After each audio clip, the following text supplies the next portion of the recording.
বছর পর আমার আবার নাচে ফেরা। ও বলতে ভুলেই গিয়েছি, হাই, আমি রুবি। আমার ঘরে বাইরের গল্প তোমাদের সাথে শেয়ার করি। তো আজ আমি যাচ্ছি আমার ডান্স ক্লাসে, যেটা প্রায় বছর পর শুরু করেছি।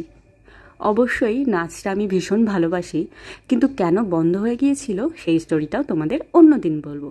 তো চলো আজকে ক্লাসের একটা ছোট্ট স্টোরি শেয়ার করি। তো উঠে পড়েছি ট্রেনে, অলমোস্ট পৌঁছেও গিয়েছি। তো আজকের ডেস্টিনেশন কল্যাণী।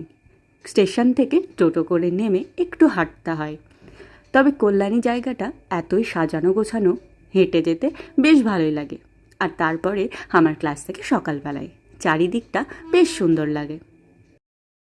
তো এই যে পৌঁছে গিয়েছি টমেটো ডান্স একাডেমিতে। আর ঢুকেই চলছিল আমাদের একটু গোল মিটিং, কারণ আমাদের সামনেই রয়েছে একটা শো, সেটা ম্যাকআউট ইউনিভার্সিটিতে। নতুন নতুন অ্যাডমিশন নিলেও স্যারের ভরসার জোরে আমি এই শোটা করব। আর সেই শোয়ের ক্লিপসগুলোও তোমাদের সাথে পরে শেয়ার করব। আজকের নাচের ছোট ছোট একটু ক্লিপস তোমাদের সাথে শেয়ার করলাম। আমাদের চলছিল রিহার্সেল। তো অলমোস্ট আমাদের নাচের রিহার্সেল শেষ আজকের মতো। সবার সাথে এত ভালো পরিচয় হয়ে গিয়েছে এই কদিনে, বেশ ভালো লাগে। অনেক বকবক করে ফেলেছি, এবার বাড়ি চাই। শ্রাবণ মাস চলছে বলে ট্রেনে ভীষণ ভিড় ছিল। চলো মহাদেবের নাম নিয়ে আজকে তবে যাই।